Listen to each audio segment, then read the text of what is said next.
আচ্ছা আচ্ছা, উনি আসছে, ওনাকে বসতে দেন, আপনি বিশৃঙ্খলা করেন না।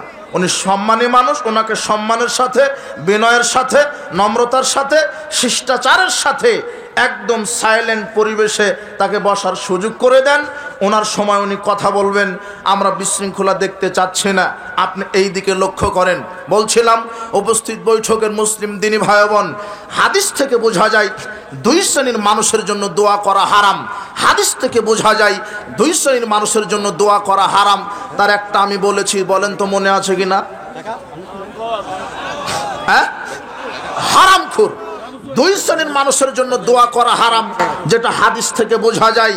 তার এক হচ্ছে হারামখোর, যারা জনগণের টাকা চুরি করে, যারা সুদ খায়, যারা ঘুষ খায়, যারা দুর্নীতির সাথে জড়িত আছে, যারা মাদক সেবন করে, বিড়ি সিগারেট জর্দা গুলিয়া বা ফেন্সিডিল, এদের জন্য দোয়া করা হারাম। তবে একটা দোয়া করবেন, আল্লাহ এই হারামখোরকে তুমি হেদায়েত দান করো, হেদায়েতের দোয়া করবেন, এছাড়া অন্য কোনো দোয়া করা যাবে না।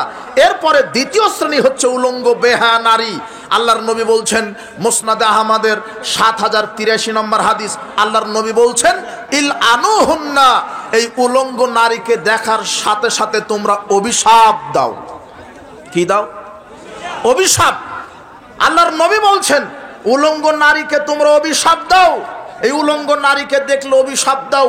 ফাইন্নাহুন্না মালউনাত, কেননা এরা হলো অভিশপ্ত, এদেরকে আল্লাহ অভিশাপ দিয়েছেন, এদেরকে আল্লাহ অভিশাপ দিয়েছেন। ওমর ইবনুল খাত্তাব রাদিয়াল্লাহু আনহু বলেন, রাসূল সাল্লাল্লাহু আলাইহি ওয়াসাল্লাম বলেছেন, সালাসাতুন লা ইয়ানজুরুল্লাহু ইলাইহিম ইয়াউমাল কিয়ামা, তিন শ্রেণীর মানুষের উপরে আল্লাহ সুবহানাহু ওয়া তাআলা বিচারের মাঠে দয়ার দৃষ্টিতে তাকাবেন না। তিন শ্রেণীর মানুষের উপরে, তিন শ্রেণীর মানুষের দিকে দয়ার দৃষ্টিতে আল্লাহ বিচারের মাঠে তাকাবেন না। তার এক, আক্কু লিওয়ালিদাইহি, পিতা মাতার অবাধ্য সন্তান, তার দিকে দয়ার দৃষ্টিতে তাকাবেন না। দুই, অলমারআতুল মুতারাজ্জিলাত, যে নারী পুরুষের শার্ট গেঞ্জি প্যান্ট, পুরুষের পোশাক পরে চলে, উলঙ্গ নগ্ন হয়ে ঘুরে, এই নারীর দিকে আল্লাহ রহমতের দৃষ্টিতে তাকাবেন না। তিন, আদ-দায়ুস, দায়ুসের দিকে আল্লাহ রহমতের দৃষ্টিতে তাকাবেন না। রহমতের দৃষ্টিতে দায়ুস যিনি, যার স্ত্রী, যার মেয়ে ল্যাংটা হয়ে উলঙ্গ হয়ে ঘুরে, এর দিকে আল্লাহ বিচারের মাঠে দয়ার দৃষ্টিতে তাকাবেন না। এক, যারা ল্যাংটা হয়ে ঘুরে তাদের দিকে আল্লাহ দয়ার দৃষ্টিতে তাকাবেন না। দুই, যারা পিতামাতার অবাধ্য সন্তান, এদের দিকে বিচারের মাঠে আল্লাহ দয়া দৃষ্টিতে তাকাবেন না। তিন, যার স্ত্রী, যার মেয়ে ল্যাংটা হয়ে ঘোরার সুযোগ দেয়, এই মানুষের উপরে আল্লাহ বিচারের মাঠে দয়ার দৃষ্টিতে তাকাবেন না। আব্দুল্লাহ ইবনে ওমর রাদিয়াল্লাহু আনহু বলছেন, রাসূল সাল্লাল্লাহু আলাইহি ওয়াসাল্লাম বলেছেন, লানাল্লাহ আল ওয়াসিলাতুল মুস্তাওসিলা, আল্লাহ ওই নারীর উপরে অভিশাপ দিয়েছেন যেই নারী মাথায় নকল চুল ব্যবহার করে, পরচুলা ব্যবহার করে, যেই নারী মাথার চুল বেশি করার জন্য নকল চুল ব্যবহার করে, এই নারীর উপরে আল্লাহ অভিশাপ দিয়েছেন। ওয়াল ওয়াসিমাত ওয়াল মুস্তাওসিমাত ওয়াল মুতানাম্মিসাতি ওয়াল মুতাফাল্লিজাতি লিল হুসনে। এরপর আল্লাহর নবী বলছেন, যেই নারী শরীরে উল্কি ব্যবহার করে, শরীরে ট্যাটু লাগায়, যেই নারী শরীরে উল্কি ব্যবহার করে, ট্যাটু লাগায়, অন্যের কাছ থেকে লাগিয়ে নেয়, যেই নারী ভ্রু চিকন করে, দাঁত শানিত করে, সৃষ্টির পরিবর্তন করে, এই নারীর উপরে আল্লাহর অভিশাপ। আর আল্লাহর নবী বলছেন, যেহেতু আল্লাহ অভিশাপ দিয়েছেন, কাজে এই ল্যাংটা বেহা উলঙ্গ নারীদেরকেও তোমরাও কি দাও? অভিশাপ দাও। আশ্চর্য দুইটা পাপ, যেই দুইটা পাপ করলে তাদের জন্য শরীয়ত দোয়া করতে হারাম করে দিয়েছেন। তার একটা বলেন তো কি? হারামখোর। আর দুই হলো উলঙ্গ বেহায়া নারী, যেই নারী ল্যাংটা হয়ে ঘুরে, আটো সাটো প্যান্ট গেঞ্জি, পুরুষের প্যান্ট গেঞ্জি পরে ঘুরে, যেই নারী মাথার চুল ছোটো করে, ভ্রু চিকন করে, দাঁত শানিত করে, যেই নারীটা শরীরে ট্যাটু উল্কি ব্যবহার করে, এই নারীকে আল্লাহ অভিশাপ দিয়েছেন। আর আল্লাহর নবী বলছেন, ইল আনুহুন্না, তোমরা অভিশাপ দাও, ফাইন্নাহুন্না মালউনাত, কেননা এরা হলো অভিশপ্ত, কাজেই তোমরা অভিশাপ দাও। বলছিলাম উপস্থিত বৈঠকের যেসব মা বোনেরা এসেছেন, অত্র হাদিসগুলো আপনি মূল্যায়ন করেন, ল্যাংটা হয়ে ঘুরেন না, আল হায়া মিনাল ঈমান ওয়াল ঈমান ফিল জান্নাহ। আল্লাহর নবী বলছেন লজ্জা হলো ঈমান, ঈমান হলো জান্নাত। আপনার যদি লজ্জা থাকতো তাহলে হাটে বাজারে এইভাবে ল্যাংটা হয়ে ঘুরতেন না। আপনার যদি লজ্জা থাকতো পরপুরুষের সাথে এইভাবে কথা বলতেন না। আপনার যদি লজ্জা থাকতো তাহলে ল্যাংটা পোশাক পরে এইভাবে পরপুরুষের সাথে ঘুরতেন না। আপনার যদি লজ্জা থাকতো এইভাবে বেহায়াপনা করতেন না। লজ্জা নাই তাই ঘুরেন। লজ্জা নেই যার, ঈমান নেই তার, আর ঈমান যার নেই জান্নাতও তার নেই। বলছিলাম উপস্থিত বৈঠকের মুসলিম দিনী ভাই বোন, আপনি মূল্যায়ন করেন, আপনি হবেন দায়ুস। আপনার মেয়েটা যদি, স্ত্রীটা যদি ল্যাংটা হয়ে ঘুরে, আপনি দায়ুস, এই কারণে আপনার জান্নাত নেই। আর আপনার মেয়ে, আপনার স্ত্রী যদি ল্যাংটা হয়ে ঘুরে, সে হবে বেপরদা নারী। বেপরদা হওয়ার কারণে তারও জান্নাত নেই। উভয়ই পরিবার ক্ষতিগ্রস্ত। এবারে সংক্ষিপ্তভাবে স্বামীর আনুগত্য সম্পর্কে একটু কথা। স্বামীর আনুগত্য বলছিলাম উপস্থিত বৈঠকের মুসলিম দিনী ভাই বোন, মহিলাদেরকে বলছি, রাসূল সাল্লাল্লাহু আলাইহি ওয়াসাল্লাম আবু সাঈদ খুদরি রাদিয়াল্লাহু আনহু বলছেন, খরাজা রাসূলুল্লাহ সাল্লাল্লাহু আলাইহি ওয়াসাল্লাম ফি আদহান আও ইলাল ফিতরে। আল্লাহর নবী একদা ঈদুল আজহা অথবা ঈদুল ফিতরের দিন ইলাল মুসাল্লা, ঈদগাহের মাঠে গেলেন। ফামারা আলান নিসায়ে, ঈদের সালাত শেষ করে মহিলাদের সামনে গেলেন। মহিলাদের সামনে গিয়ে বলছেন, ইয়া মাশারান নিসা, হে মহিলা সম্প্রদায়, তাসাদ্দাকনা, তোমরা দান সদকা বেশি বেশি করো। ফাইন্নী উরিতুকুন আকসারা আহলিন নার, কেননা আমি তোমাদেরকে বেশি বেশি জাহান্নামে দেখছি। ফাকুলনা বিমা ইয়া রাসূলুল্লাহ, তখন মহিলারা বলছেন, আল্লাহর নবী, মহিলারা কেন বেশি বেশি জাহান্নামী, কি কারণে আমরা বেশি বেশি জাহান্নামী? তখন আল্লাহর নবী বললেন, তাকফুরনাল আশিরা, তোমরা বেশি বেশি স্বামীকে অবমূল্যায়ন করো, স্বামীকে প্রাধান্য দাও না, স্বামীকে ভক্তি শ্রদ্ধা করো না, স্বামীর অকৃতজ্ঞতা তোমরা প্রকাশ করো, তোমরা কৃতজ্ঞতা স্বীকার করো না। তাকফুরনাল আশিরা, স্বামীকে তোমরা মূল্যায়ন করো না। তাকসুরুল লানা, এরপরে তোমরা বেশি বেশি অভিশাপ দাও। মারা আই তুমি নাকিসাতি আকলিন ওয়া দীনিন আযহাবা লিলুব্বি রাজুলি হাজিমিন হাদাকুন্না। এরপরে তৃতীয় কারণ বলছেন, নারীরা বেশি বেশি উলঙ্গ হয়ে চলে, নারীরা বেশি বেশি উলঙ্গ হয়ে চলে, পুরুষদের ঈমানকে নষ্ট করে। তাই তো আল্লাহর নবী বলছেন, মা তারাকতু বাদি ফিতনাতান আদর আলা রিজালি মিনান নিসায়ে, আমি পুরুষের জন্য সবচাইতে মারাত্মক যেই ভাইরাসটা ছেড়ে যাচ্ছি পুরুষের ক্ষতির জন্য, সেটা হলো উলঙ্গ নারী। একজন পুরুষের জন্য সবচাইতে ক্ষতিকর বস্তু হচ্ছে উলঙ্গ ল্যাংটা বেহায়া নারী। হে যুব সমাজ, হে যুবক, তোমাদেরকে বলছি, নারীর ফাঁদে পা দিবে না। তোমার জন্য আল্লাহ নারী নির্ধারণ করেছে, একটা নয়, দুটা নয়, ক্ষমতা সামর্থ্য থাকলে 4টা নারীর ব্যবস্থা করেছে। তুমি একটা পিছনে ছুটতে গিয়ে ঈমান হারাচ্ছ, ইবাদত নষ্ট করছো, পরকাল নষ্ট করছো, সাবধান। আল্লাহর নবী বলছেন, পুরুষের জন্য সবচেয়ে ক্ষতিকর প্রাণী হচ্ছে একজন ভয়াবহ, সেটা হলো নারী। নারীকে অবমূল্যায়ন, নারীকে ল্যাংটা হয়ে ঘুরিয়ে সুযোগ দিলে নারী পুরুষের ঈমানকে নষ্ট করে দেয়। বলছিলাম উপস্থিত বৈঠকের মুসলিম দিনী ভাই বোন, সর্বশেষ যে কথা, আব্দুল্লাহ ইবনে আব্বাস রাদিয়াল্লাহু আনহু বলছেন, রাসূল সাল্লাল্লাহু আলাইহি ওয়াসাল্লাম আমাদেরকে বললেন, আলা উখবিরুকুম মিন আহলিল জান্নাহ, এই আমি কি তোমাদেরকে জান্নাতবাসীর খবর দিব না? আমি কি তোমাদেরকে জান্নাতবাসী কারা এটা খবর দিব না? সাহাবীগণ বললেন, হ্যাঁ বলেন, জান্নাতবাসী কারা বলেন। তখন আল্লাহর নবী বলছেন, আন্নাবিউ ফিল জান্নাহ, নবীগণ জান্নাতি, ওয়া সিদ্দিকু ফিল জান্নাহ, সিদ্দিকগণ জান্নাতি, শহীদ ফিল জান্নাহ, শহীদগণ জান্নাতি, ওয়া মাউলুদুন ফিল জান্নাহ। একটা মিনিট দাদা, অনেক কষ্ট করে আইছি, মাফ করে দিন, মাফ করে দিন, আমি শেষ করে দিই। না না না, আমার দাদা আমার অনেক কষ্ট করে আইছি দাদা, মাফ চাই নিয়েছি 2টা মিনিটে।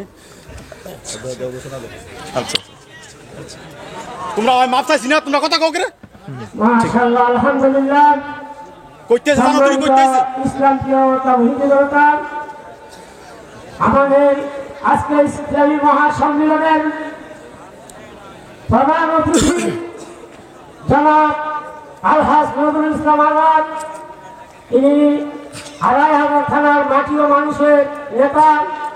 ইনশাআল্লাহ ইনি অনেক ব্যস্ত মানুষ, উনি চলে যাবেন। আপনারা অতি বিসমিল্লাহির রহমানির রহিম। উপস্থিত মুসলিমরা, আমরা অত্যন্ত দুঃখিত বক্তার এই খুব গুরুত্বপূর্ণ একটা বক্তৃতার মাঝখানে আপনাদেরকে ডিস্টার্ব করার জন্য। আমাদের নেতা জননেতা নজরুল ইসলাম আজাদ অত্যন্ত জরুরি কাজে উনি ঢাকায় চলে যাবে। ওনাকে খুব রিকোয়েস্ট করে এই প্রোগ্রামে অ্যাটেন্ড করানো হয়েছে, কারণ আপনারা নীরবতা পালন করেন।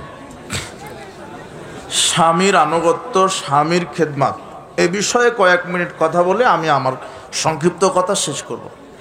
স্বামীর খেদমত, স্বামীর আনুগত্য সম্পর্কে কথা বলতে চাচ্ছিলাম, যেহেতু আমাকে দুটা বিষয় দেওয়া হয়েছিল আজকে। জি, আপনারা কথা বললে আমরা আলোচনা করতে পারবো না। আব্দুল্লাহ ইবনে আব্বাস রাদিয়াল্লাহু আনহু বলছেন, রাসূল সাল্লাল্লাহু আলাইহি ওয়াসাল্লাম বললেন, আলা উখবিরুকুম মিন আহলিল জান্নাহ, আমি কি তোমাদেরকে জান্নাতবাসীদের খবর বলে দিব না? কারা কারা বেশি বেশি জান্নাতি, কারা কারা জান্নাতি, আমি কি তোমাদেরকে জান্নাতবাসীদের খবর বলে দিব না? ক্বালু বালা ইয়া রাসূলুল্লাহ, সাহাবীগণ বললেন, আল্লাহর নবী বলেন, কারা জান্নাতি, কারা জান্নাতের অধিবাসী, এটা আপনি বলেন। তখন আল্লাহর নবী বলতে লাগলেন, আন-নাবিয়্যু ফিল জান্নাহ, নবীগণ জান্নাতি, ওয়াস-সিদ্দিক ফিল জান্নাহ, সত্যবাদী যারা তারা জান্নাতি, ওয়াশ-শাহিদু ফিল জান্নাহ, যারা শহীদ তারা জান্নাতি, ওয়া মাওলুদুন ফিল জান্নাহ, যারা নবজাতক শিশু তারা জান্নাতি। এইভাবে আল্লাহর নবী বলতে বলতে বলছেন, অনিসাউকুম মিন আহলিল জান্নাতিল ওয়াদুদুল মাওলুদুল আউদু আলা জাওজিহা। এইভাবে বলতে বলতে আল্লাহর নবী বলছেন, শোনো, ওই নারীরাও, ওই মহিলারাও বেশি বেশি জান্নাতি, যারা বেশি বেশি স্বামীকে শান্তি তৃপ্তি দিতে পারে, স্বামীকে মূল্যায়ন করতে পারে, যারা বেশি বেশি স্বামীকে তৃপ্তি আনন্দ দিতে পারে, যারা যেই মহিলারা, যেই নারীরা, যেই মহিলারা স্বামীকে বেশি বেশি তৃপ্তি ভালোবাসা প্রেম ভালোবাসা দিতে পারে, যেই মহিলারা বেশি বেশি সন্তান দিতে পারে, এই নারীরাও বেশি বেশি জান্নাতি। রাসূল সাল্লাল্লাহু আলাইহি ওয়াসাল্লাম বলছেন,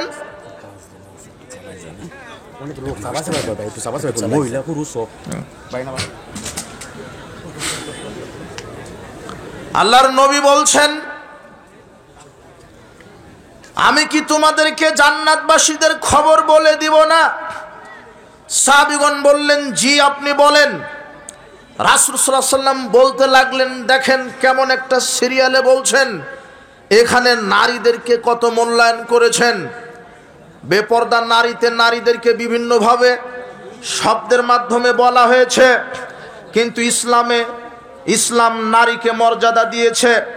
এখন নারীদের মর্যাদায় কিছু সামনে কথা আসতে পারে, এখানে আপনার মূল্যায়ন মনোযোগিতা কামনা করছি, আপনি এই দিকে লক্ষ্য করেন। আল্লাহর নবী বলছেন, আমি কি তোমাদেরকে বলে দিব না জান্নাতবাসীদের খবর? সাহাবীগণ বললেন, জি আপনি বলেন, জান্নাতবাসী কারা?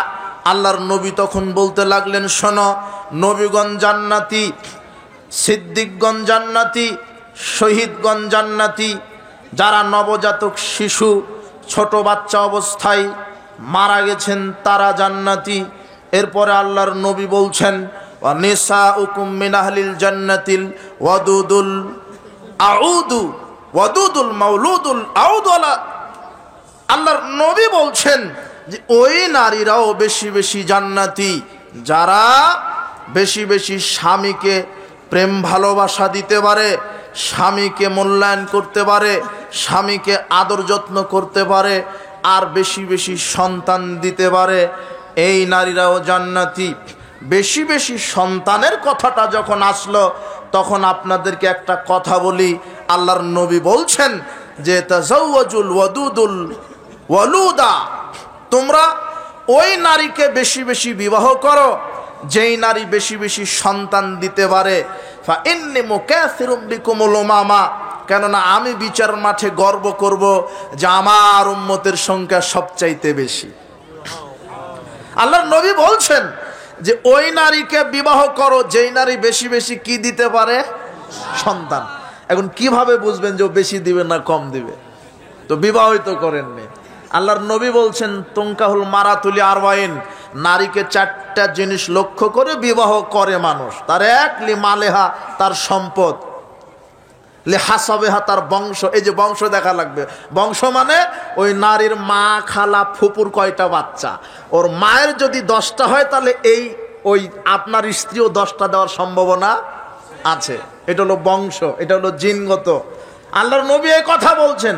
ওর মা, খালা, ফুপুকে দেখো, ওর মা খালার যদি 8টা 10টা থাকে তাহলে আপনার স্ত্রীর সম্ভাবনা আছে। যদি 1টা 2টা হয় আর হয় না, তাহলে বুঝতে হবে এরকম। কাজে ওকে বিবাহ করতে আল্লাহর নবী নিরুৎসাহিতই করলেন, বললেন না। তিনি উৎসাহিত দিলেন যেই নারী বেশি বেশি কি করতে পারে, বাচ্চা দিতে পারে। তো এখন তো আপনি স্লোগান উঠিয়েছেন 2টির বেশি নয়, 1টি হলে ভালো হয়। আর আপনার স্ত্রীও বলছে 1টা হয়েছে আর নেওয়া যাবে না। অথচ আপনার স্ত্রী বলছে আর নেওয়া যাবে না। অথচ আপনার স্ত্রী যেই ছাগলটা পালে, প্রতিপালন করে যে ছাগলটা, ওই ছাগলটা যখন বাচ্চা দিবে, ছাগলটা যখন বাচ্চা দিবে, ছাগলের পেটে যখন বাচ্চা আছে, তখন আপনার স্ত্রী তাহাজ্জুদে দাঁড়িয়ে আল্লাহকে বলছে, আল্লাহ আমার ছাগলের 6টা বাচ্চা দাও। ছাগলের চাই 6টা, নিজের চাই কয়টা? মানে ও প্রমাণ করছে যে ছাগলের চাইতে ওর দাম কি কম। এ হলো অকৃতজ্ঞ। অথচ সন্তান বেশি হলেই লাভ। আপনি আজকে গিয়ে বলবেন যে সন্তান বেশি নিতে হবে, প্রস্তুতি নাও, রেডি হও। সন্তান নিতে হবে কমপক্ষে 8টা, কমপক্ষে 10টা। 10টা যদি সন্তান হয়, 10টা ছেলে আর আপনি 11, একটা ফুটবল টিম হয়ে গেল। অন্তত 11 জন যদি আপনারা বাপ বেটা হন, তাহলে আপনার এই নরসিংদী জেলাটা আপনাদের একাই। 11 জন বাপ বেটা যদি লাঠি নিয়েও দাঁড়ান, সামনে কেউ আসবে না। তাহলে শক্তিতে বেশি, তাই বলে মারামারি করতে বলিনি, শক্তিটা বুঝাই দিলাম। একতা বেশি, ইউনিটি বেশি হবে, শক্তি বেশি হবে, টাকাও বেশি হবে। 10টা সন্তানের মধ্যে 5টায় যদি কেউ আমেরিকা, কুয়েত, কাতার, সৌদি, মালয়েশিয়াতে থাকে, দেখবেন যে মাসে শুধু টাকা আর টাকা। টাকাও বেশি, শক্তিও বেশি। আবার 10টার মধ্যে যদি কেউ একটা সন্তান দুধ খেতে খেতে মারা যায়, আল্লাহ এই দুধের বাচ্চাকে বিচার মাঠে এমন ক্ষমতা দিবেন যে পিতামাতার কাপড় টেনে জান্নাতে ঢুকিয়ে দিবেন। তো আপনি নিয়েছেনই একটা, মরে কয়টা, থাকে কয়টা, বাঁচে কয়টা। আবার বলছে যে একে ধনির দুলাল বানাবো। ধনির দুলাল, এক বাপের এক ছেলে, তাই তো বাংলা ইংরেজি ছাড়া খায় না ও। কথা বুঝেননি মনে হয়? সুজুকি জিক্সার নিয়ে পিক আপ টানার বলে আমি এক বাপের এক বেটা। আপনিও কিছু বলতে পারেন না, বললেই নাকি গলায় দড়ি দিবে, বিষ খাবে। আপনিও মাহরুম। এক বাপের এক বেটা, খুব বিপদ। আবার পেটে আসতেই নিয়ত করে একে জানোয়ার বানাবো অথবা ডাক্তার নামের সিটার বানাবো। বাটপাট, ও জানোয়ার নিয়ত করেছে। ইঞ্জিনিয়ার, মানে ইঞ্জিনিয়ারকে আমি জানোয়ার কেন বলি? ইঞ্জিনিয়ারকে বলছে যে এই যে 3000 কোটি টাকা থাকলো, আপনার ওই 300 ফিট থেকে নরসিংদী 50 কিলোমিটার রাস্তা সুন্দরভাবে করে দিবেন। এই জানোয়ার 3000 কোটি থেকে 1500 কোটি টাকায় গায়েব করে দিয়েছে। আর 1500 কোটি টাকা দিয়ে রাস্তা নির্মাণ করেছে। তাই তো রাস্তা চলার কথা ছিল 10 বছর, যায় 2 বছর। ব্রিজটা, কালভার্টটা যাওয়ার কথা ছিল 20 বছর, 1 বছর না যেতেই বাঁশ দিয়ে ব্রিজ করে দিয়েছে তোমার নেতা। একে সরকার ঠিকই টাকা দিয়েছিল, দুর্নীতিবাজ। আপনি এই ইঞ্জিনিয়ার তৈরি করেছেন, ডাক্তার তৈরি করেছেন, ডাক্তার নামের বাটপাট, যে প্রেসক্রিপশনে লিখে যেই কোম্পানি ঘুষ দিয়েছে ওই কোম্পানির ওষুধ ছাড়া ভালো কোম্পানি লেখে নাই। হলো বাটপাট। একে আপনি তৈরি করছেন, নিয়তি করছেন। এই আর বাংলাদেশে নার্সারি তৈরি হয়েছে, তাই না? নার্সারি কেজি 1 পোয়া আদেশের তৈরি হয়নি, 1 পোয়া আদেশের কেজি। এদের ক্লাস দিয়েছেন শয়তানের কি বুদ্ধি, যারা এই ছোট ছোট বাচ্চা, এদের ক্লাস দিয়েছে ফজরের পরে থেকেই। এরা ফজরের পর থেকে ক্লাস করবে। কেন জানেন? ফজরের পর থেকে দেখেন এই বাচ্চাটা উঠতে চায় না ফজরে, মা পিটায়া পিটায় উঠায়, মুখে পানি দিয়ে উঠে কান্না করে। উঠানোর পরে ওর ব্যাগ, ওর বই ওর কাঁধের উপরে ঝুলিয়ে দেয়। ওর ব্যাগের ওজন ওর চাইতে বেশি।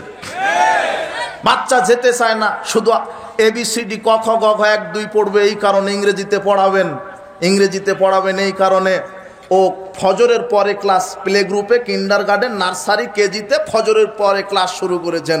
আর এখন আবার সিস্টেম হয়েছে যে ওই ছাত্রর সাথে মা ফ্রি। কেজিতে যেতে হবে ওই ছোট বাচ্চার সাথে মাকেও যেতে হবে। ওই কেজির মাস্টার বলছে, ভাবি এসেছেন, বসেন, ভাবি এখানে বসেন। ওই ভাবিদের জন্য আলাদা গেস্ট রুম থাকে। আধা ঘন্টা ক্লাসের 15 মিনিট ক্লাস করে স্যার ভাবিদের সাথেই। এই হলো কিন্ডার গার্ডেন প্লে গ্রুপ। তো কথা আমি এটা এখানে বলছি না, এটা বুঝাতে চাইনি, বুঝাতে চাচ্ছি শয়তানের পরিকল্পনা। এই যে কেজিতে, এই যে প্লে গ্রুপে আপনার সন্তানকে পড়ালেন, আপনি এই যে কেজিতে এই যে ফজরের পরে যে ক্লাসটা দিল, কিভাবে ক্লাস রুটিন তৈরি করলো, তার মানে শয়তানের একটা চক্রান্ত। এই ছোট বাচ্চাকে ফজরের পরে এই ABCD ক খ গ পড়তে দিয়েছে, মানে একে কোরআন পড়া থেকে কিভাবে দূর রাখা যায় এই চক্রান্ত এরা করেছে। এই সময় তো সে আলিফ বাতা পড়বে মক্তবে, কিন্তু ওকে কেজিতে ভর্তি করা দিয়েছে। আর যারা কলেজ ইউনিভার্সিটিতে পড়ে, শয়তানের কি বুদ্ধি, এদের ক্লাস দিয়েছে দুপুর 12টার থেকে 11টা থেকে। কেন? এই যে যারা কলেজ ইউনিভার্সিটিতে যে যুবক যুবতী পড়ে, এরা তো মোবাইলে জেনা করবে রাত 2টা পর্যন্ত। এরা গেমস খেলবে, জুয়া খেলবে, মদ পান করবে, 31st নাইট পালন করবে। তো এদেরকে যদি সকাল সকাল ক্লাস দিয়ে, এরা তো ট্রেন ফেল করবে। এই জন্য শয়তান এদেরকে 11টা 12টার থেকে ক্লাস দিয়েছে। আর দুধের বাচ্চাদেরকে ক্লাস দিয়েছে শিশু, যারা একেবারে নবজাতক শিশু, এদের ক্লাস ফজরের পরে, মানে যাতে এরা কোরআন শিখতে না পারে। আপনি 5,000 টাকা মাস খরচ করে, 20,000 টাকা মাস খরচ করে ইংরেজিতে পড়ান কিন্ডার গার্ডেনে প্লে গ্রুপে, আর 500 টাকা খরচ করে মক্তবে পড়াতে পারেন না, তো আপনি বৃদ্ধাশ্রমে থাকবে না, তা আলেমের পিতামাতা বৃদ্ধাশ্রমে থাকবে? আপনি থাকবেন। আপনার ছেলে মেয়েকে মক্তবে পড়ান, ইনশাআল্লাহ বাংলাদেশের প্রত্যেকটা অলিতে গলিতে মক্তব চালু হয়ে যাবে ইনশাআল্লাহ। দোয়া করি আমাদের ইমানি চেতনা ফিরে আনতে হবে। বলছেন উপস্থিত বৈঠকের মুসলিম দিনী ভাই বোন, আপনি সচেতন হন, আপনার ছেলে মেয়েকে কি শিক্ষা দিচ্ছেন। আমি ABCD ক খ গ ঘ এগুলি শিক্ষা দিতে নিষেধ করছি না। আমার ছেলে মুসলিম, আমার ছেলে আগে ইকরা বিসমি রাব্বিকাল্লাযী খালাক, আগে কোরআন শিখবে, তারপর অন্যটা শিখবে। আগে আমি নার্সারিতে পড়াবো কেন? নার্সারি প্লে এগুলি হলো নাস্তিক তৈরির একটা কারখানা। এখন মডার্ন হয়েছে। একটা ছেলে ইংরেজিতে পাটুর পুটুর করে কথা বলতে শিখেছে, একটু ক্যাডেট কলেজে পড়ে, ইংলিশ মিডিয়ামে পড়ে। একে যদি আপনি বলেন, ভাই ডান হাতে পানি খেতে হয়, ও বলছে এখনো ইসলাম মানতে হবে, বাম হাতে খাওয়া স্টাইল। কথা বুঝেননি মনে হয়? এই ছাগল বাম হাতে খায়, পেয়ারাটা খায়, আপেল খায় বাম হাতে খায়, দাঁড়িয়ে খায় পানি, সিগারেটটা টান দিয়ে ফু উপরের দিকে তাকায় থেকে ফু গেল কদ্দুর। অথচ যেটা কুকুরেও খায় না সেটা ওই খায়, আর শিক্ষক খায়। আর দেশের হুজুররা জর্দা খায়, ওরা বলে মকরুহ, যেটা কুকুর সিগাল বানর কেউ খায় না। লজ্জা শরম হওয়া তো দরকার। যেটা বিড়ি সিগারেট জর্দা গুলিয়া বা খাও, দাও বাম হাতে খাও, ডান হাতে খেতে হবে হালাল খাবার, বিসমিল্লাহ বলে খেতে হবে, বসে খেতে হবে। আপনার ছেলেকে ইঞ্জিনিয়ার তৈরি করে কি করলেন? সে বাম হাতে খায়, ডান হাতে খায় না, ডান হাতেই খাওয়া শিখে নো, কিসের শিক্ষিত? ও হলো মূর্খ। বলছিলাম সুন্দর শিক্ষা শিষ্টাচার দিতে হবে। ইসলাম নারীদেরকে মর্যাদা দিয়েছে। জাহেলি যুগে নারীদেরকে পুঁতে রাখত, নারীদেরকে জীবন্ত কন্যা সন্তানকে মাটি চাপা দিয়ে পুঁতে রাখত। কিন্তু ইসলাম আসার পরে আল্লাহর নবী বললেন, শোনো, মান আলা সাবানাতিন, যার 2টা হোক 3টা হোক কন্যা সন্তান, যেই পিতা প্রতিপালন করবে, ফাত দাবা হুন্না, মেয়েকে সুন্দর শিষ্টাচার শিক্ষা দিবে, ও যাওয়াজাহুন্না, সৎ ছেলের সাথে বিবাহের ব্যবস্থা করে দিবে, ও আহসানা ইলাইহিন্না, মেয়েদের সাথে সদাচরণ করবে, ফালাহুল জান্নাহ, ওই 3 কন্যা 2 কন্যার বাপের উপরে আল্লাহ জান্নাতকে ওয়াজিব করে দিবেন। মেয়েদেরকে শিষ্টাচার শিক্ষা দিবেন। আম্মু পর্দায় চলো, বেপর্দায় চলো না, পরপুরুষের সাথে ঘুরো না, বিসমিল্লাহ বলে খাও, খাওয়া শেষ করো আলহামদুলিল্লাহ বলে, ঘুমানোর দোয়া বলো, 5 ওয়াক্ত সালাত আউয়াল ওয়াক্ত আদায় করো, বড়দের মুখে মুখে তর্ক করো না, ঘুমানোর পূর্বে কোরআন তেলাওয়াত করো, ফজরের সালাতের পরে কোরআন তেলাওয়াত করো, পিতামাতার খেদমত করো, সত্য কথা বলো, গীবাত করো না। এইভাবে একজন পিতা তার কন্যাকে আদব শিক্ষা দিবে। 1 2 সৎ ছেলের সাথে বিবাহের ব্যবস্থা করবে। সৎ ছেলেকে, এই ছেলে শোনো, তোমার বোনের বিবাহের প্রস্তাব এসেছে, তোমার বাপ 2 বার হজ করা আছে আর 6 বার উমরা করা আছে, তোমার বাপ হাজি, তোমার মেয়েকে এখন বিবাহ দিবে। 2 পরিবার থেকে বিবাহের প্রস্তাব এসেছে।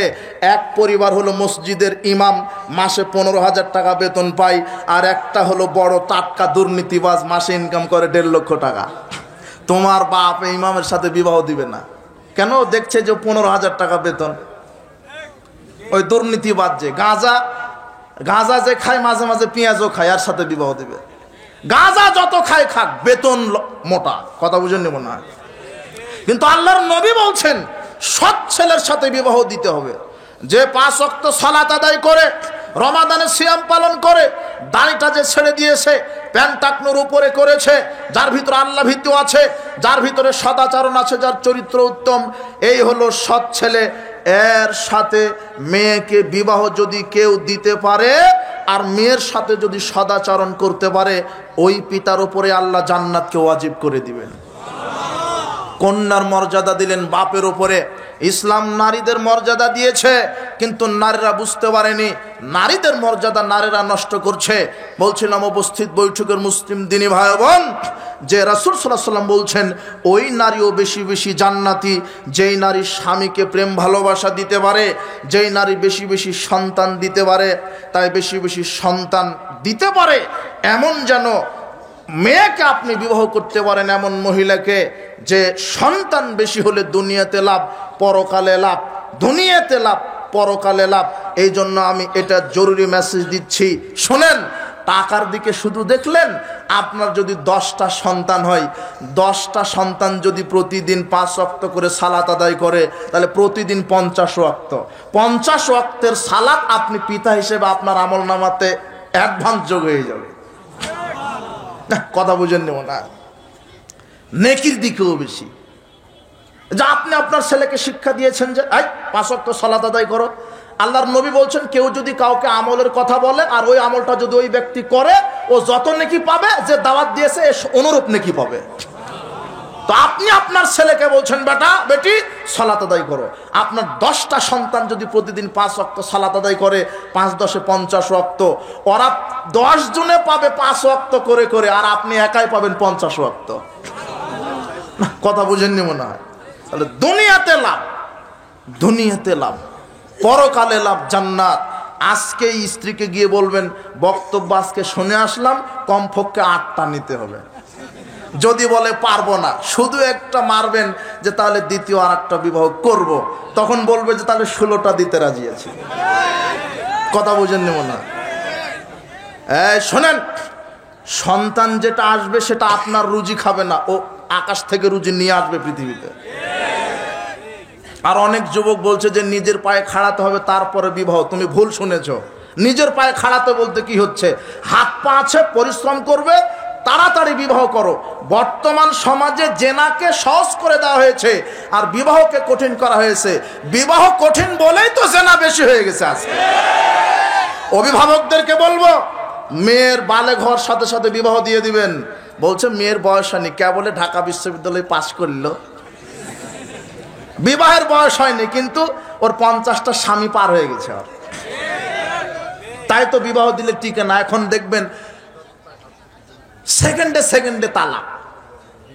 ও ছাত্র জীবনে একজনের সাথে ছিল, জোর করে আর একটার সাথে বিবাহ দিলেন, থাকবে না তো, ছিঁড়ে চলে আসবে। ও টিকছে না সংসার, তালাকের সংখ্যা বেড়ে যাচ্ছে।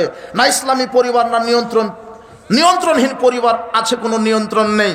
এই জন্য ইসলামী প্র্যাকটিস থাকতে হবে, ইসলাম মেনে চলতে হবে। ইসলাম যেখানে নাই শান্তি সেখানে নাই, যেখানে ইসলাম আছে সেখানে শান্তি আছে। বলছিলাম যে রাসূল সাল্লাল্লাহু আলাইহি ওয়াসাল্লাম বলছেন ওই নারী বেশি বেশি জান্নাতি যেই নারী স্বামীকে শান্তি দিতে পারে, স্বামীর খেদমত করতে পারে, স্বামীকে মূল্যায়ন করতে পারে, আর যেই নারী বেশি বেশি সন্তান দিতে পারে এই নারী বেশি বেশি জান্নাতি। আব্দুল্লাহ ইবনে আবি আওফা রাদিয়াল্লাহু আনহু বলছেন, রাসূল সাল্লাল্লাহু আলাইহি ওয়াসাল্লাম বলেছেন, ওয়াল্লাযী নাফসু মুহাম্মাদিন বিয়াদিহি, আল্লাহর নবী বলছেন সেই সত্তার কসম করে বলছি, লা তুআদ্দিল মারাতু হাক্কা রাব্বিহা লা তুআদ্দি হাক্কা জাওজিহা, ওই নারী ততক্ষণ তার রবের হক আদায় করতে পারে না যতক্ষণ না সে তার স্বামীর হক আদায় না করে। যে স্বামীর হক আদায় করে না সে তার রবের হক আদায় করতে পারে না। আবু উমামা বাহিলি রাদিয়াল্লাহু আনহু বলছেন, রাসূল সাল্লাল্লাহু আলাইহি ওয়াসাল্লাম বলেছেন, ইসনানে লা তুজাইজু সালাতুহুমা রুসাহুমা, দুই শ্রেণীর মানুষের সালাত আল্লাহ কবুল করবেন না, দুই শ্রেণীর মানুষের সালাত আল্লাহ কবুল করবেন না। এক, আব্দুন মিন মাওয়ালিহি, আব্দুন আবাকা মিন মাওয়ালিহি, ওই দাস বা দাসী যে তার মুনিবকে না বলেই পালিয়ে চলে গেছে, এই দাস বা দাসীর সালাত সিয়াম আল্লাহ কবুল করবেন না। ওমরাতুন আসাদ জাওজাহা, আর ওই স্ত্রীর ওই মহিলার সালাত আল্লাহ কবুল করবে না যেই মহিলা স্বামীর অবাধ্যতা দেখায়, স্বামীর শুকরিয়া আদায় করে না।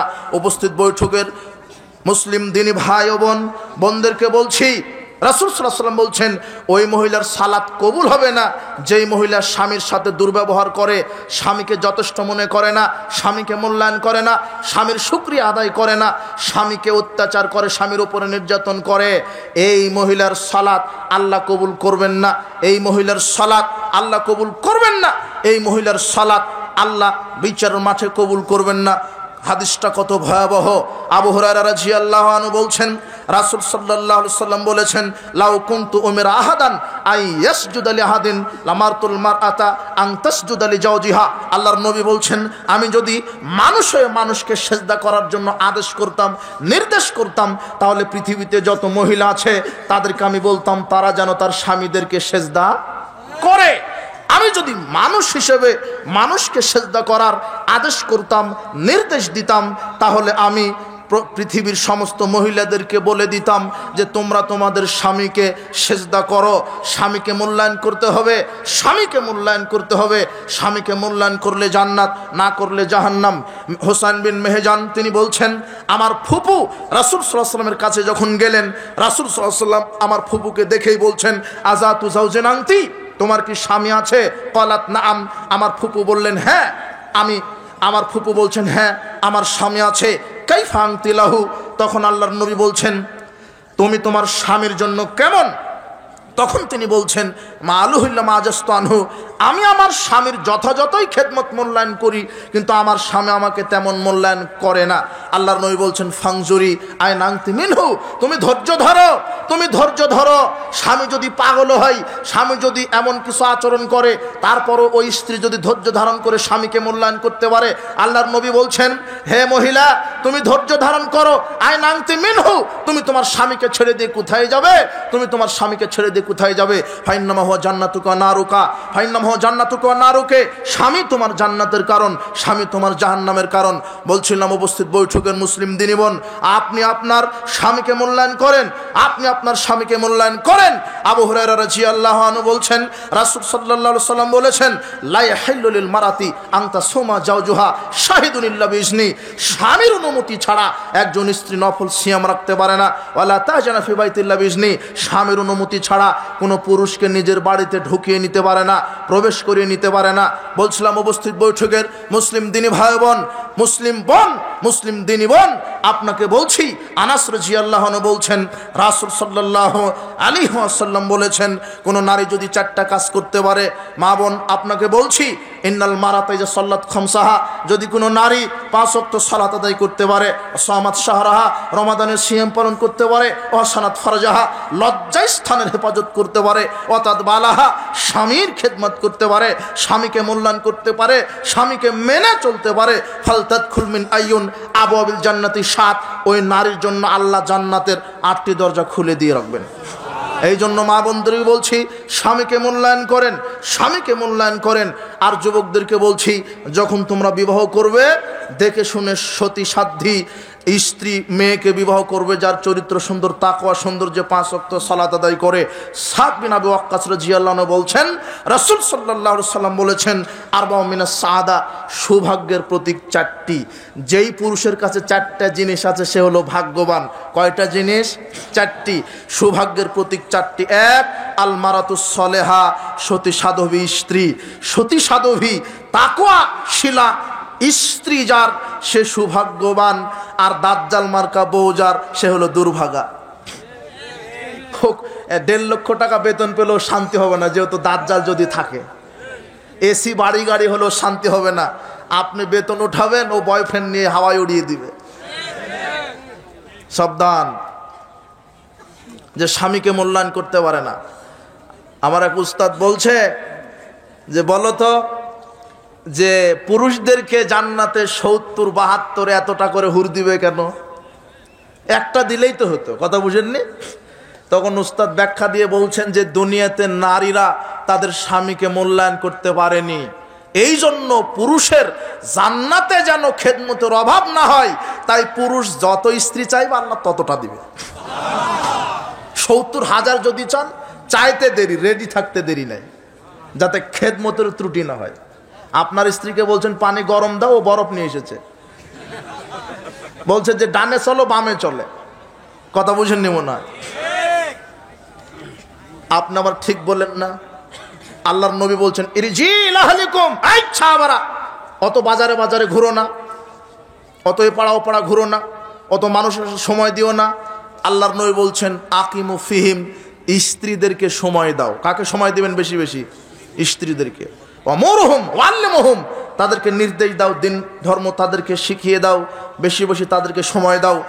আয়েশা রাদিয়াল্লাহু তাআলা আনহা বলছেন, কানাফি মেহনাতি ইয়ানি খিদমাত আহলিহি, আল্লাহর নবী আমাদের পরিবারে সাধারণ মানুষের মতোই আমাদেরকে খেদমত করতেন, আমাদের রান্না বান্নার কাজে আমাদেরকে সহযোগিতা করতেন, বকরির দুধ দহন করতেন, ছেঁড়া কাপড় সেলাই করতেন, জুতাতে তালি লাগাতেন। সাধারণ মানুষের মতো আমাদের মুহাম্মদ সাল্লাল্লাহু আলাইহি ওয়াসাল্লাম আমাদেরকে সহযোগিতা করতেন। দেখেন, আল্লাহর রাসূল স্ত্রীদেরকে সহযোগিতা করতেন। যখন সালাতের সময় হতো মসজিদে চলে যেতেন। কিন্তু আপনি কোনোদিন আপনার স্ত্রীকে সহযোগিতা করেছেন? আজকে থেকে সহযোগী হন, আপনার স্ত্রীর একজন উত্তম সহযোগী হন।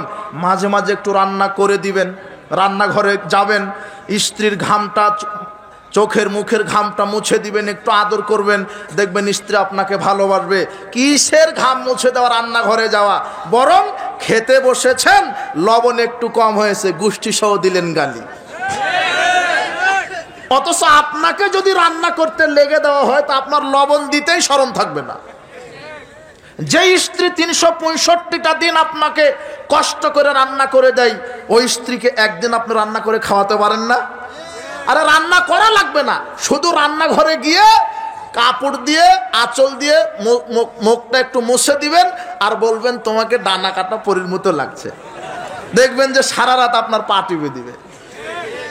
আর যদি বলেন যে নাকটা কেমন চ্যাপটা হয়েছে, ঠোঁটটা মোটা হয়েছে, আর কোনোদিন ভালোবাসবে না। যদি বলেন যে চুল পাকা ধরেছে, চামড়া ঘুষ পড়েছে, ওরা কিন্তু বুড়ি হতে চায় না, মহিলারা কিন্তু বুড়ি হবে না। সব সময় স্ত্রীর রূপ লাবণ্যের প্রশংসা করবেন। দিন যত যায় তত তুমি ডানা কাটা পরি, তুমি এত সুন্দর, তোমার মতো কেউ নেই। খবরদার ভুলেও প্রতিবেশীর কোনো মহিলার রূপের বর্ণনা স্ত্রীর সামনে দিবেন না, তাহলে সব শেষ। শুধু আপনি কেন খেদমত চান? স্ত্রীর স্বামীর হক স্ত্রীর, স্ত্রীর হক স্বামীর ওপরে তেমন। আপনি শুধু একাই খেদমত চাবেন কেন? আল্লাহ নবী বলেছেন, খায়রুকুম খায়রুকুম লিআহলি, সবচেয়ে উত্তম পুরুষ ওই পুরুষ যে তার স্ত্রীর কাছে উত্তম। আপনি মদ খাবেন, মাতলামি করে স্ত্রীকে পিটাবেন না, আপনি অযোগ্য স্বামী। যোগ্য স্বামী হতে শিখুন। দুজনেরই পরস্পর হক আছে, স্ত্রীকে মূল্যায়ন করেন। অনেক অনেক স্বামী আছে স্ত্রীকে সময় দেয় না, মূল্যায়ন করে না, পরপুরুষের সাথে আসক্ত হয়ে যায়, এই জন্য স্ত্রীকে মূল্যায়ন করে না। জিনা, আপনার স্ত্রী আপনার জন্য নিয়ামত, রহমত। আল্লাহ কল্যাণ চেয়েছেন বলে আপনার কাছেই তাকে দিয়েছেন, কল্যাণ না চাইলে আপনার কাছে তাকে দিতেন না। কাজে স্ত্রীকে সময় দিবেন, ওকে মূল্যায়ন করবেন, ওকে আদর দিবেন, ওকে ভালোবাসা দিবেন, ওকে মূল্যায়ন করবেন, ওর আবদার মিটাবেন, দেখবেন স্ত্রী আপনাকে ভালোবাসবে। বলছিলাম উপস্থিত দিনী বোন, দিনী মা বোন, আপনাদেরকে বলছি যে আপনারা আপনাদের স্বামীকে মূল্যায়ন করুন। আপনি তো জানেন না আপনার স্বামী একজন পুরুষ, একটা পরিবারের জন্য বড় মুজাহিদ। ও তার স্ত্রী, তার ছেলে মেয়েকে উপার্জনে খাওয়ানোর জন্য কত কষ্ট না করে। ভ্যান চালক যে, সে কত কষ্ট করে টাকা ইনকাম করে, যে শ্রমিক সে কত কষ্ট করে টাকা ইনকাম করে। আরে বেতন তো পায়, বেশি বেতনের আশা সে ওভার ডিউটিও করে, ওভার ডিউটি করে স্ত্রীর মুখে একটু হাসি ফোটাতে চায়, তাই না? এই স্বামীকে আপনি অবমূল্যায়ন করছেন।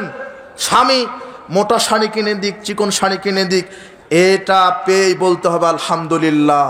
বলতে পারলেই জান্নাতের 8টি দরজা খোলা।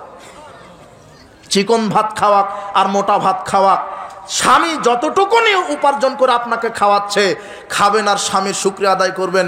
আল্লাহ আপনার মাধ্যমে আমাদের রুজি দেয়, আল্লাহ আপনার মাধ্যমে আমাদেরকে এত সুন্দর বাড়ি দিয়েছে, আল্লাহ আপনার মাধ্যমে আমাদেরকে প্রতিপালন করিয়ে নিচ্ছে, আল্লাহ আপনাকে ক্ষমা করুন, একসাথে জান্নাতে থাকার ব্যবস্থা করুন। এইভাবে স্বামীকে সন্তুষ্ট রাখবেন, স্বামীকে সন্তুষ্ট রাখার চেষ্টা করবেন। এইভাবে যদি স্বামীকে আপনি মূল্যায়ন করেন, তাহলে আল্লাহ আপনার জন্য জান্নাতের 8টি দরজা খুলে দিবেন। বলছিলাম উপস্থিত বৈঠকের মুসলিম দিনী ভাই বোন, মা বোনদেরকে বলছি, স্বামীকে মেনে নিতে হবে, স্বামীকে মূল্যায়ন করতে হবে, স্বামীকে মেনে নিয়ে স্বামীকে মূল্যায়ন করে জি মূল্যায়ন করে আমাদেরকে চলতে হবে। বলছিলাম আল্লাহ সুবহানাহু ওয়া তাআলা আজকের যেই স্বামী স্ত্রীর অধিকার, বেপরদা নারী, এ সম্পর্কে যা আমরা আলোচনা করলাম কোরআন এবং সহিহ হাদিস থেকে, আমাদের প্রত্যেককে এর উপরে আমল করার তৌফিক দান করুন। আমি প্রথমেই সারগর্ভ অনেক দোয়া করে দিয়েছি, আপনাদের মনে আছে তাই না? অনেক দোয়া করে দিয়েছি। সর্বশেষ আমি বলছি যে আল্লাহ সুবহানাহু ওয়া তাআলা আমার যে প্রথম যে দোয়াটা করেছিলাম, সর্বশেষ দোয়া করেছে, আল্লাহ ওই দোয়াগুলি আমাদের সব তুমি কবুল করে নাও। বারাকাল্লাহু ফিকুম, জাযাকুমুল্লাহ খায়র, ওয়া আখিরু দাওয়ানা আনিল হামদুলিল্লাহি রাব্বিল আলামিন, আসসালামু আলাইকুম ওয়া রাহমাতুল্লাহি ওয়া বারাকাতুহু।